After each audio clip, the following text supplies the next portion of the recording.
The lights were merciless, washing the Vatican crest in gold and shadow across the television feed.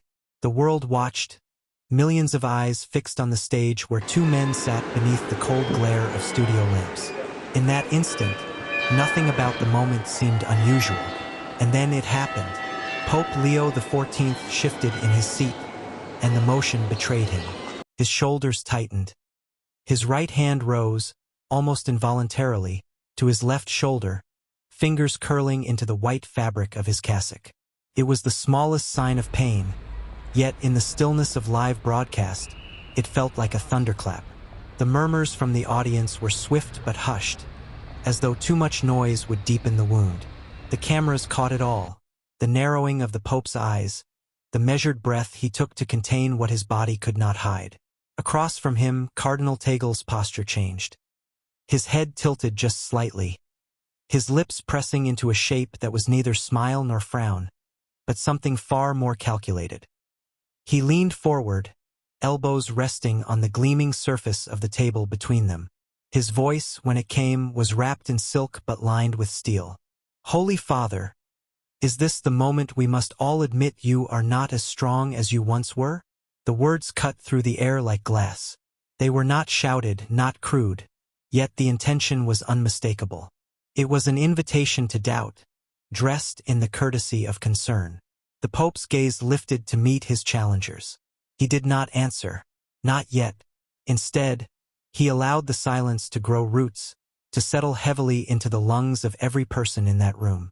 Cameras caught the glint of the crucifix at his chest, the stillness of his hands now folded before him. Every second without a reply felt like a rope tightening. And then, without warning, Tagle pressed on. His next words would not only break the silence, they would send shockwaves through every living room, every crowded cafe, every dimly lit bar where the broadcast played. What came from his lips would change the atmosphere of the night forever. Before we go further, tell us in the comments, where are you watching this from? If you believe the truth of this night must be told, subscribe to Holy Shadows now. If not, then have the courage to write in the comments why you think silence is enough. The studio was a cathedral of glass and light, its architecture a fusion of modern precision and ancient symbolism. It was not built for worship, yet it carried the hush of a sacred place. Every surface reflected intention. The sleek lines of the desk, the perfect symmetry of the lighting, the deliberate absence of clutter. It was a stage for truth or for the careful illusion of it. The Vatican had chosen this place with meticulous care. It was neutral ground, free from the weight of frescoed ceilings and incense, yet wrapped in quiet dignity. Here, the world would not be distracted by saints in stained glass. Here, they would see only the living faces of men entrusted with the soul of the Church. Every reflection off the polished desk was calculated to convey order. Every shadow was placed as if it had been rehearsed. At the center sat Pope Leo XIV, not as a monarch seated on a throne, but as a servant bound to a cross invisible to all but him. His cassock was immaculate, its folds resting in unbroken lines. His posture was upright, but it was not the stiffness of pride. It was the discipline of one who knew he did not represent himself, but the weight of centuries. Yet more than the garments, more than the posture, it was his stillness that commanded the room. That stillness was not passive. It was the sharpened calm of a man who had stood before worse than cameras and questions. It had been forged in streets that smelled of smoke and blood, where walls were reduced to rubble and human cries rose above the thunder of artillery. Long before this night, he had walked unarmed through cities split by war, the crunch of glass beneath his shoes marking the path of destruction. He had knelt beside the dying in refugee camps where the air was heavy with the metallic taste of gunpowder and grief. He had blessed the bodies of children laid out on makeshift mats, their lives stolen before they had learned to read. He had spoken truth to dictators in gilded halls, not to win applause, but because silence would have been betrayal. In those moments there had been no cameras, only the choice to either speak or to become complicit. And in every place of darkness, he carried nothing more than the weight of the gospel. His presence a quiet defiance against the chaos. He had believed then, and still believed now, that light could still cut through the smoke of burning cities. Across from him sat Cardinal Tagle. He was a figure wrapped in the easy elegance of charm, his gestures smooth, his timing impeccable. His reputation was one of winsome diplomacy, an ability to make even his sharpest opponents lean closer instead of stepping back. His smile could thaw suspicion, his voice could carry warmth into the coldest exchanges. He knew how to bridge divides, or at least appear to. Yet beneath the softened edges of his demeanor, there was a strategist's precision. His was a political mind trained to read the currents under the surface, to sense when a smile was better than a challenge, when a pause could speak louder than a paragraph. He had not come here to clash like a soldier charging into battle. He had come to maneuver, to turn the weight of the moment to his advantage without ever letting it look like a fight. The stage itself was set for something that would be replayed in whispers and headlines for years. This was the first time Pope Leo XIV had faced the public since unveiling the most controversial reforms in living memory. Changes designed to strip away the rot that had grown, quietly but stubbornly, within the Church's own walls. He had vowed to confront corruption not with secrecy but with light, to uproot the sins that had been hidden in both the corridors of power and the private agony of confessionals. Half the world hailed him as a reformer anointed for this hour, a man unafraid to take the Church through the fire for the sake of purification. The other half feared he was steering the ancient vessel toward dangerous, untested waters, where the waves would be too high and the compass unreliable. Millions watched, not as idle spectators, but as souls seeking an answer. Would this night reveal a Church united in purpose? Or would the faithful witness its shepherd challenged in a way that would echo for decades? The cameras drank in every detail. The Pope's quiet gravitas, like stone weathered by centuries of storms, and Tagle's vibrant presence, all subtle hand movements and expertly measured phrases. In that contrast lay the unspoken question. Was this to be an evening of unity, or the first note in the overture to something far darker? If you respect leaders who stand firm even when wounded, subscribe to Holy Shadows now. If you think it's not worth speaking up, the comments are open for your reasons. Cardinal Tagle began with the precision of a man who knew every eye in the world was upon him, measuring each syllable as if it were a heartbeat. His posture was composed, his hands resting lightly on the polished surface before him, yet every movement carried intent. His voice, soft and measured, could have been mistaken for concern, yet beneath the surface, a subtle edge lingered, a razor of scrutiny wrapped in silk. "Your Holiness," he began, leaning just enough to suggest intimacy, as if speaking privately to a friend. "Some are asking if this injury means you should slow down." The phrasing was deliberate. It carried no accusation, no raised voice, but it planted a seed in the minds of the viewers, the possibility that the man before them, the spiritual anchor of millions, might be reaching the limits of his strength. Tagle's eyes scanned the Pope's face, reading every micro-expression, while the cameras lingered on the faint movement of the Pope's hand, resting on the table, neither clenched nor loose, a signal of presence and restraint. The Pope's eyes, deep-set and unwavering, met Tagle's with the patience of stone enduring wind and time. The Pope answered without haste, his tone calm yet firm, each word measured to convey authority without aggression. "Pain," he said softly but with weight, "is the companion of every servant of Christ. It is not a signal to retreat, but a reminder of what we are called to bear." There was no defensiveness in his voice, no trace of personal grievance, only the quiet confidence of a man who had faced storms far more dangerous than words. Tagle's expression remained composed, but the air in the room thickened. The silence that followed was not empty. It sharpened around him like a blade suspended in anticipation. He shifted subtly, adjusting the rhythm of his speech, his next words smoother, carrying the pretense of respect while probing deeper. "Of course, Holy Father. And yet, some might wonder if continuing at this pace risks not only your health, but the stability of the Church itself," he said, carefully choosing each syllable. The suggestion was clear. Perhaps endurance alone was not enough. Perhaps wisdom demanded retreat. The Pope's reply was steady, his voice unwavering, yet there was a deliberate shift in focus. "The stability of the Church rests not on the health of one man, he said, each word deliberate, but on the faith of many. My body will one day fail, as all bodies must, but the mission does not rest in the hands of flesh. It belongs to God alone. There was no evasion in his words, only a redirection, from himself to the greater cause, from the temporary to the eternal. The moment was still wrapped in civility, the polite exchange of voices, yet beneath the measured cadence ran an unspoken current, a challenge disguised as concern. Tagle's inquiry was no longer just about physical strength.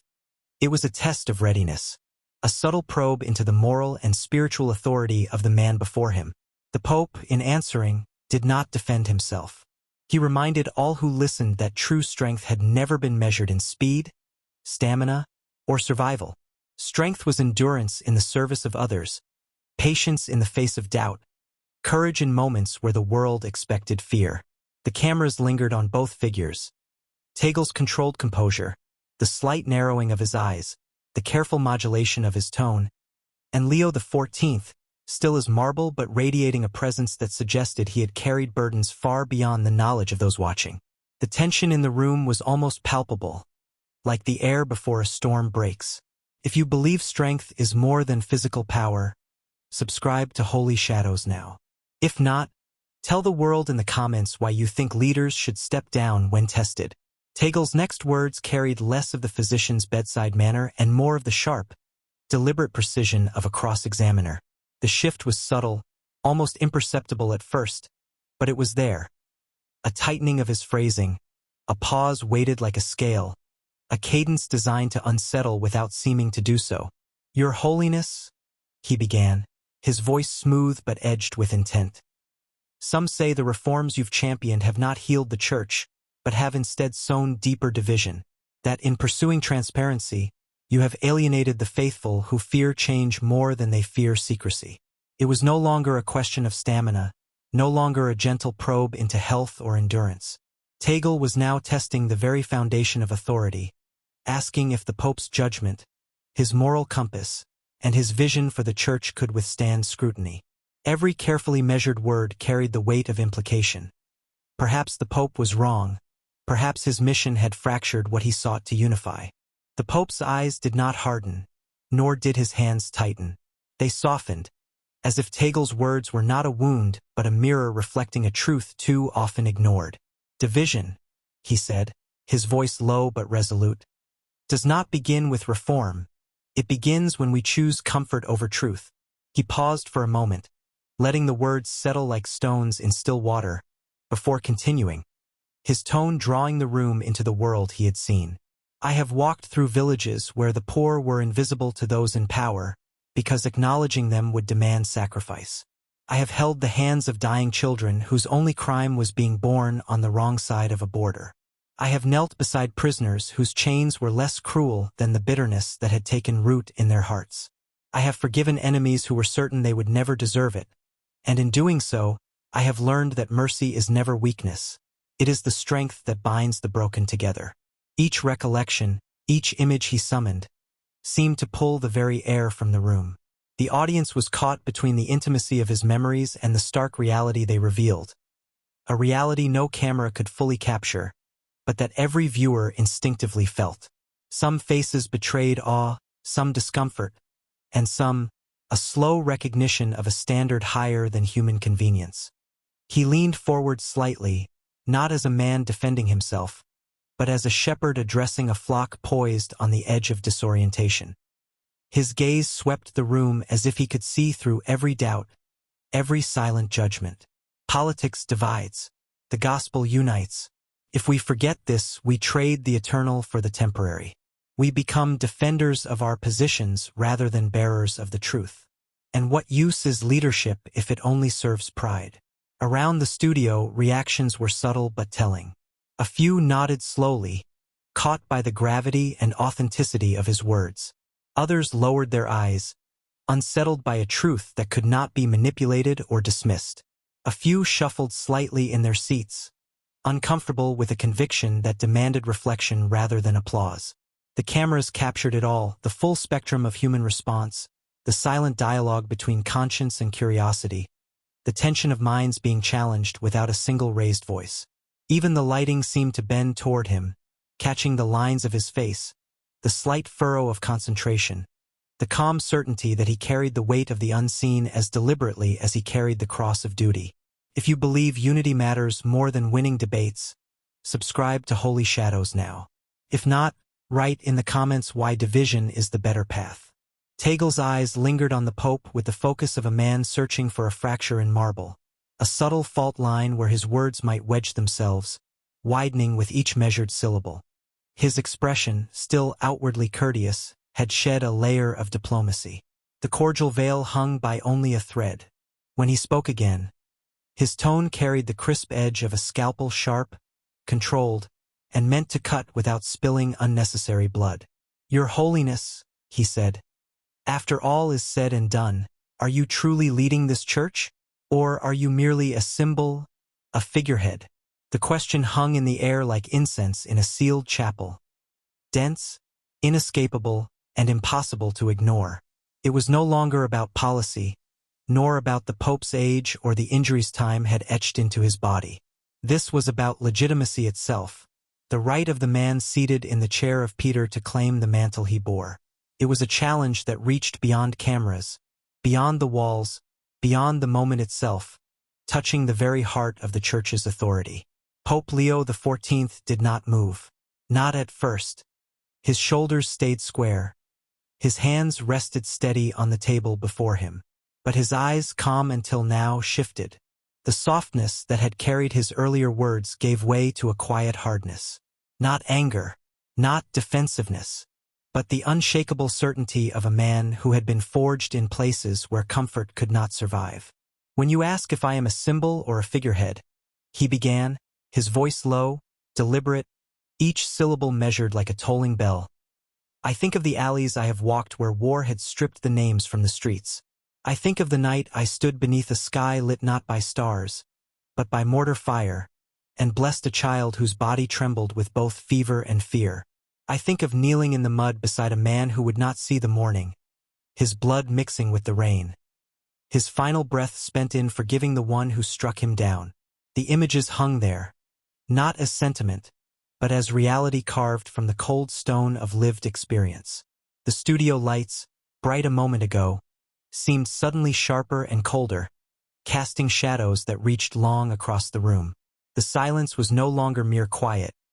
It was weight, pressing on every listener, pulling them into the places his words had painted. He did not raise his voice. He did not lean forward in defiance.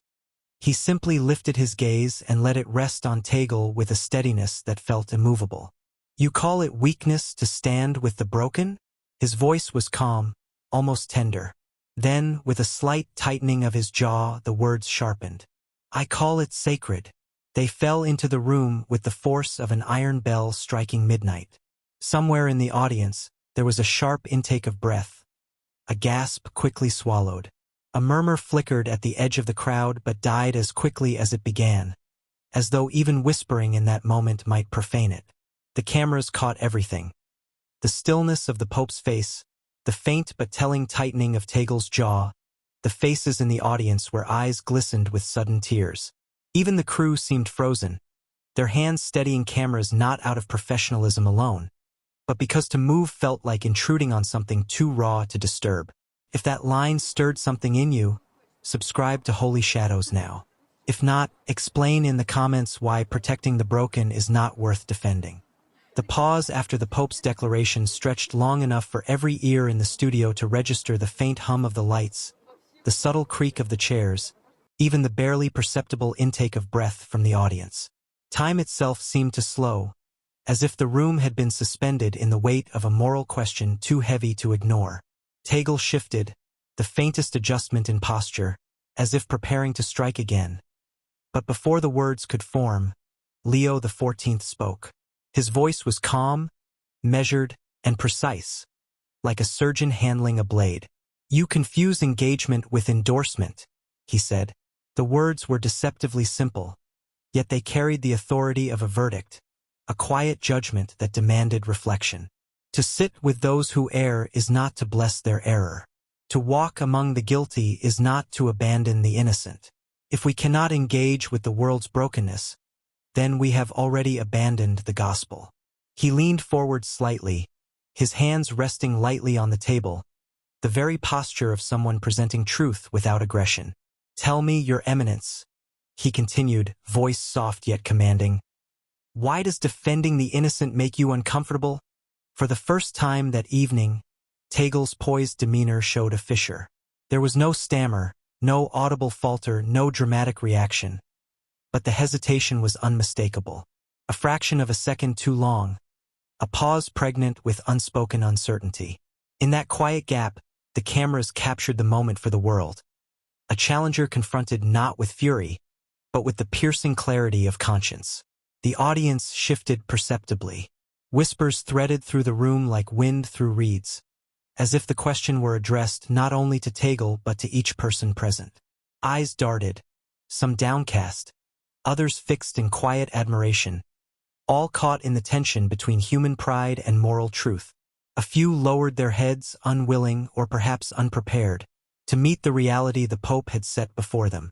The Pope's voice softened, yet paradoxically, the gentleness of it made the words even sharper.